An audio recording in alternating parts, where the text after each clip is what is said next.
Ever wondered how to turn your ordinary PC into a powerhouse for gaming, video editing, or even TV recording? The secret lies in expansion cards. From graphics cards to sound cards and Wi-Fi adapters, these little upgrades can transform your computer's capabilities. In this video, I'll break down everything you need to know about expansion cards, what they do, how to install them, and which ones are worth your money. Whether you're a gamer, content creator, or just looking to boost your PC's performance, this guide will show you how to unlock its full potential. Ready to upgrade? Let's dive in.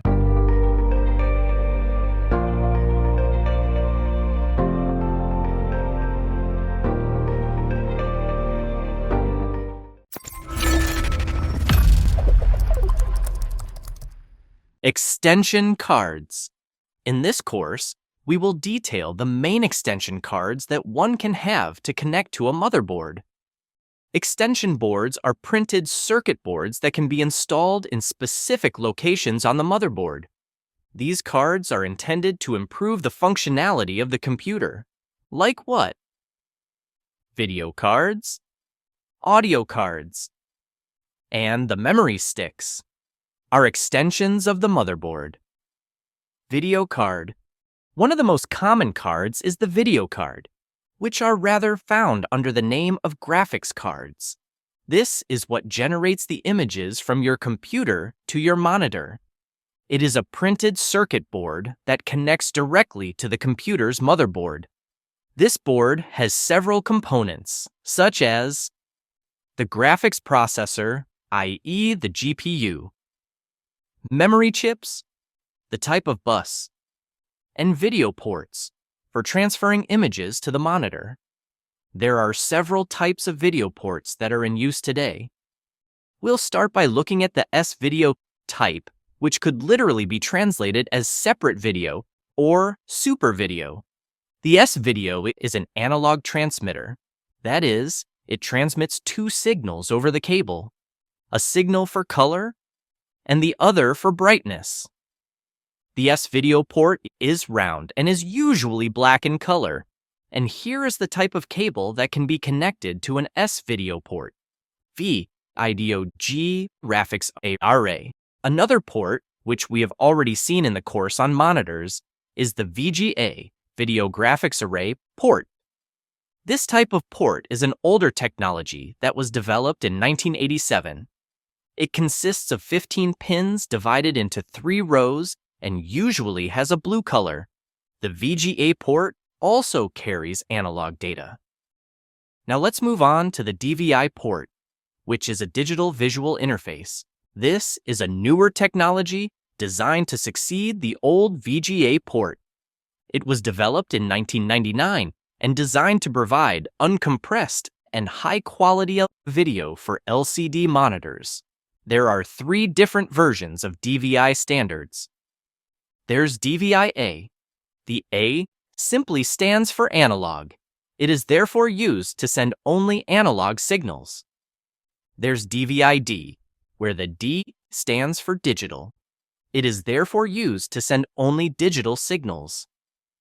And then there's DVI-I, where the I stands for integrated, and this is used to send analog and digital signals.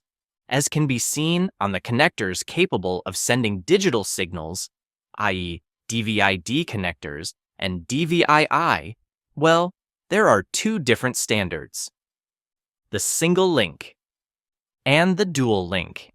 If you look at the difference between the two, it's that the double link has 6 extra pins. These pins, in addition, allow for a higher resolution than single link cables. Now let's move on to the famous HDMI port, which represents a high-definition multimedia interface.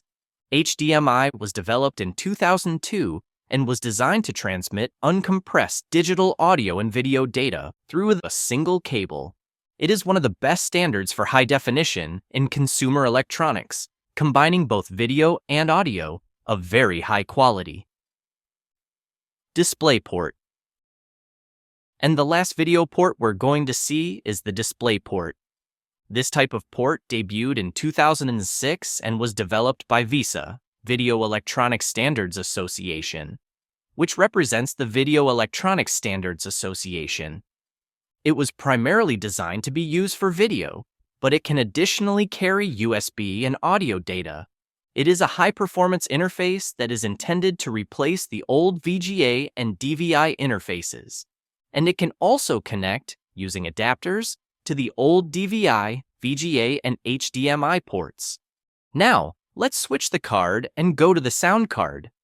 This type of card allows you to process the sound through the computer's speakers.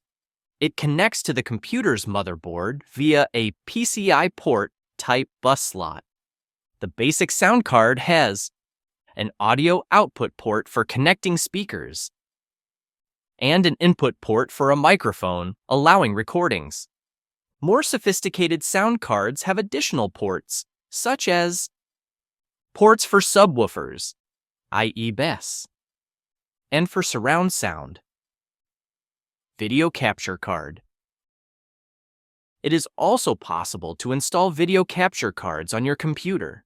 This type of card allows a user to capture analog video, for example from a camcorder or even a VCR, to convert it to digital format for storage on the computer's hard drive.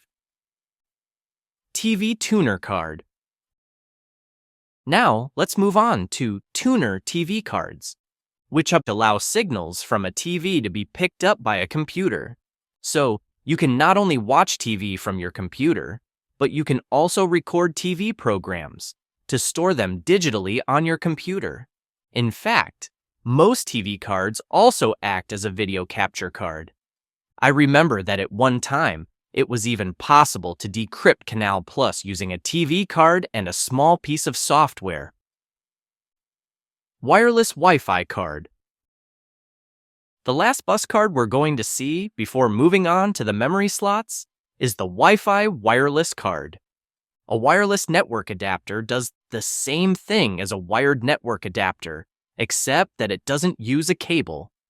Instead of an Ethernet connection, it is a wireless connection. The board has a built-in antenna, allowing it to connect to the network without the need for cables, which is very convenient for laptops and mobile devices, because they can be placed anywhere in different places in a home or office without having to worry about cables. RAM slots, memory. We will end the course with the slots to accommodate the RAM memory on the computer's motherboard. RAM is a temporary storage memory installed on the motherboard in the memory slots. The motherboard can have multiple slots to accommodate RAM. Usually, it's regularly 2 or 4, and the slots can be different depending on the type of RAM. For example, most motherboards accept DIMMs, dual inline memory modules, because this is what is most common. The DIMM is a dual memory module which has 168, 184, 240, or 288 pins. It is said to be a double module because it has 2 independent rows of these pins, that is, 1 row on each side. DIMMs also have a 64-bit data path, which we will detail in a few moments. First, we're going to talk about modules that contain a simple module. They are called SIMMs, which stands for Single Online Memory Module. SIMMs are an older technology and are no longer produced too much. They have 32 or 72 pins and have a 32-bit data path. 32, 64 bits. Before we finish the course, we're going to talk about the term 32, 64-bit quickly. A 32-bit or 64-bit data path refers to the number of bits of data that are transferred in a cycle. The more bits transferred in one cycle, the faster the computer will be. A single bit is the smallest form of data that the computer can read, because in the computer world, the computer only understands the binary format, i.e., ones and zeros, which makes it possible to represent a bit of data. You should know that 8 bits is equal to 1 byte. So, if a memory module DIMM is designed to have a 64-bit data path, it means that it has an 8-byte bus. because 64 divided by 8 equals 8. And if a SIM memory module is designed to have 32 bits, then that means that its bus is 4 bytes, because 32 divided by 8 equals 4. This is why DIMMs are faster than SIMs. So, if that doesn't speak to you too much right now, that's okay, because we'll see the memories in more detail in the next class.